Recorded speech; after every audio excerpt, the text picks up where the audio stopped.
ಕೊನೆಯಿಂದ ಬರೋಕ್ಕೆ ಅಷ್ಟು ಚಳಿ ಇತ್ತು. ಹಾಂ ಸರ್, ದುರ್ಗ ಗೊತ್ತಲ್ಲ ಚಳಿ. ನಾನು ರಾತ್ರಿ ಮಕ್ಕಂಡಿರೋ ಟಿ ಶರ್ಟ್ನ ಹಂಗೆ ಜರ್ಕಿನ್ ಹಾಕಿ ಬಂದಿದ್ದೆ.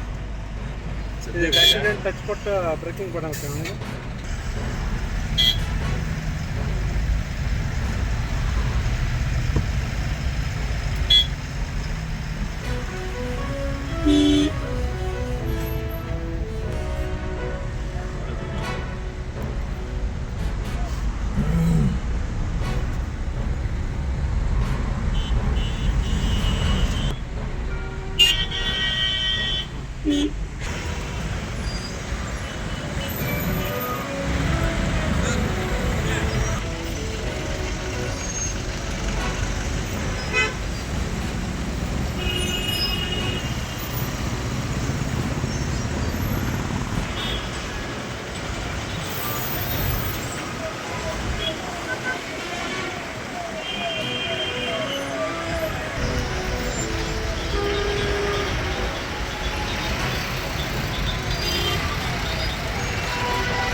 ಬೆಳಗಿನ ಜಾವ 2:45 ಗಂಟೆಗೆ ರಾಷ್ಟ್ರೀಯ ಹೆದ್ದಾರಿಯಲ್ಲಿ ಆಗಿರ್ತಕ್ಕಂಥ ಬಸ್ ದುರಂತದಲ್ಲಿ ಸುಮಾರು 9 ಜನ ಸಾವನ್ನಪ್ಪಿದ್ದು, ಸರ್ ಇನ್ನುಳಿದವರಿಗೆ ಗಾಯಾಳುಗಳಿಗೆ ಹಿರಿಯೂರಿನಲ್ಲಿ ಮತ್ತು ಬೇರೆ ಕಡೆ ಚಿಕಿತ್ಸೆಯನ್ನು ಕೊಡ್ತಕ್ಕಂಥ ಕೆಲಸವನ್ನು ಮಾಡ್ತಾರೆ. 9 ಜನ ಏನು ಬೆಳಗಿನ ಜಾವ ನಿಧನರಾಗಿದ್ದಾರೆ. ಮೃತರ ಆತ್ಮಕ್ಕೆ ಭಗವಂತ ಚಿರಶಾಂತಿಯನ್ನು ನೀಡಲಿ ಅಂತ ಪ್ರಾರ್ಥಿಸ್ತೇನೆ. ಅವರ ಕುಟುಂಬ ವರ್ಗದವ್ರಿಗೆ, ಅವ್ರ ಬಂಧು ಬಳಗದವ್ರಿಗೆ ಆಗಿರ್ತಕ್ಕಂಥ ದುಃಖವನ್ನು ಭರಿಸುವಂಥ ಶಕ್ತಿಯನ್ನು ಭಗವಂತ ನೀಡಲಿ ಅಂತ ಪ್ರಾರ್ಥಿಸ್ತೇನೆ. ಎರಡನೇದಾಗಿ, ಬೆಳಗ್ಗೆನೇ ದೇಶದ ಪ್ರಧಾನಮಂತ್ರಿಗಳಾಗಿರ್ತಕ್ಕಂಥ ನರೇಂದ್ರ ಮೋದಿಜಿಯವರು ಮೃತರ ಕುಟುಂಬಗಳಿಗೆ 2 ಲಕ್ಷ ರೂಪಾಯಿ ಪರಿಹಾರ ಮತ್ತು ಗಾಯಾಳುಗಳಿಗೆ 50,000 ರೂಪಾಯಿ ಪರಿಹಾರವನ್ನು ಘೋಷಣೆ ಮಾಡಿದ್ದಾರೆ. ಅದೇ ರೀತಿ ರಾಜ್ಯ ಸರ್ಕಾರವೂ ಮಾಡಬೇಕು. ರಾಜ್ಯ ಸರ್ಕಾರ ಪರಿಹಾರ ಘೋಷಣೆ ಮಾಡೋದ್ರ ಜೊತೆಯಲ್ಲಿ ಯಾರು ಗಾಯಾಳುಗಳಿದ್ದಾರೆ ಅವರಿಗೆ ಹೆಚ್ಚಿನ ಚಿಕಿತ್ಸೆಯನ್ನು ಕೊಡಿಸಲಿಕ್ಕೆ ಖರ್ಚು ವೆಚ್ಚವನ್ನು ಸಂಪೂರ್ಣ ರಾಜ್ಯ ಸರ್ಕಾರವೇ ಭರಿಸಬೇಕು ಅಂತ ಆಗ್ರಹ ಮಾಡ್ತಾರೆ. ಮತ್ತು ಬೆಳಗಿನ ಜಾವ ಟ್ರಾಫಿಕ್ನಲ್ಲಿ ಹೈವೇನಲ್ಲಿ ಡಿಸಿಪ್ಲೈನೇ ಇರೋದು.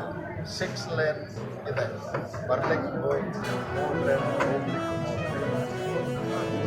ಯಾವ ಲೇನು ಬಸ್ಸಿಗೆ ರಿಸರ್ವ್ ಆಗಿದೆ, ಯಾವ ಲೇನು ಲಾರಿಗೆ ರಿಸರ್ವ್ ಆಗಿದೆ, ಯಾವ ಲೇನು ಕಾರುಗಳಿಗೆ ರಿಸರ್ವ್ ಆಗಿದೆ, ಅದೇ ಲೈನ್ನಲ್ಲಿ ಹೋದರೆ ಆಕ್ಸಿಡೆಂಟ್ಗಳು ಕಡಿಮೆ ಆಗ್ತಾಯಿದೆ. ಬಸ್ಸಿನವರು ಬೇಕಾಬಿಟ್ಟಿಯಾಗಿ ಓವರ್ಟೇಕ್ ಮಾಡೋದು, ಸ್ಪೀಡ್ನಲ್ಲಿ ವಾಹನಗಳನ್ನ ಚಾಲನೆ ಮಾಡ್ತಕ್ಕಂಥದ್ದು ಮತ್ತು ಬಸ್ಗಳಿಗೆ, ಲಾರಿಗಳಿಗೆ 75 ಕಿಲೋಮೀಟರ್ ಲಿಮಿಟ್ ಮಾಡಿದ್ದರಿಂದ ಸಣ್ಣ ಸಣ್ಣ ಕಾರ್ಗಳದೇನದಾವು 100 ಕಿಲೋಮೀಟರ್ ಅಂಥವ್ರಿಗೆ ಅಡ್ಡಿಯಾಗಿ ಜಾಸ್ತಿ ಆಗ್ತಾ ಇದೆ. ಅದಕ್ಕೆ ಸರ್ಕಾರ ಇದ್ರ ಬಗ್ಗೆ ಟ್ರಾಫಿಕ್ ವ್ಯವಸ್ಥೆಯಲ್ಲಿ ಸುಧಾರಣೆ ತರ್ತಕ್ಕಂಥದ್ದು. ಹಿಂದೆ ಒಂದು ಸಾರಿ ಟ್ರಾನ್ಸ್ಪೋರ್ಟ್ ಮಿನಿಸ್ಟರ್ ಹೇಳಿದರು, ಟ್ರಾಫಿಕ್ ಆಡಿಟ್ ಮಾಡಿಸ್ತೀನಿ. ಅದನ್ನು ಮಾಡಲಿಲ್ಲ, ಬರೀ ಸ್ಟೇಟ್ಮೆಂಟ್ಗೆ ಸೀಮಿತ ಆಗಿದೆ. ಮಾಡಲೇಬೇಕು, ಮಾಡಿ ಡಿಸಿಪ್ಲೈನ್ ತರಬೇಕು. ಆಡಿಟ್ ಅನ್ನೋದು ಡಿಸಿಪ್ಲೈನ್.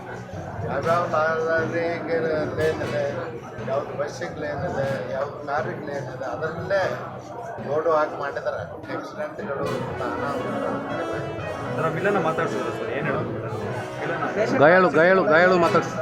ಎಲ್ಲ ಪೇಷಂಟಿಗೆ ತಲೆಗೆ ಬ್ರೈನ್ಗೆ ಸ್ವಲ್ಪ ಇದು ಆಗಿದೆ, ಕಟ್ ಆಗಿದೆ, ಔಟ್ ಆಫ್ ಡೇಂಜರ್ ಅಂತ ಹೇಳಿದ್ರು. ನಾವೇ ಟ್ರೀಟ್ಮೆಂಟ್ ಮಾಡ್ತೀವಿ, ಬೇರೆ ಕಡೆ ಬೇಡ ಅದು. ಎಷ್ಟು ಜನ ಮಾತಾಡ್ಸಿದ್ದಾರೆ ಇಲ್ಲಿ? ಎಷ್ಟು ಜನ ಇದ್ದಾರೆ ಇಲ್ಲಿ ಗಾಯಾಳುಗಳು? ಎಷ್ಟು ಜನ ಇದ್ದಾರೆ ಈಗ ಅದನ್ನೇ ನೋಡ್ತಾ ಇದ್ದೇನೆ. ಹಾಂ, ಅಲ್ಲಿ ಬ್ಲಾಕ್ ಸ್ಪಾಟ್ನ ಮುಗಿಸ್ರಿ ಅಂತೇಳಿ ಭಾಳಷ್ಟು ಅವ್ರಿಗೆ ಪದೇ ಪದೇ ಈ ಥರದ ಸರ್ ಇನ್ನೊಂದು ಅವ್ರ ಜೊತೆ ಸರ್ ಟ್ರಾಫಿಕ್ನಲ್ಲಿ ಶಿಸ್ತು ತರಬೇಕು, ಡಿಸಿಪ್ಲಿನ್ ತರಬೇಕು. ಅದನ್ನು ನಾನು ಟ್ರಾಫಿಕ್ ಅಡಿಟ್ ಮಾಡ್ತೇನೆ ಅಂತ ಹೇಳಿ ಟ್ರಾನ್ಸ್ಪೋರ್ಟ್ ಮಿನಿಸ್ಟರ್ ಹೇಳಿದ್ರು. ಅದನ್ನು ಆದಷ್ಟು ಬೇಗನೆ ಜಾರಿಗೆ ತರಬೇಕು. ಇನ್ನೊಂದು ಸರ್ ಚಿತ್ರದುರ್ಗ ಭಾಗದಲ್ಲಿ ಅತಿ ಹೆಚ್ಚು ಆಕ್ಸಿಡೆಂಟ್ ಆಗ್ತಿದೆ 2-3 ವರ್ಷ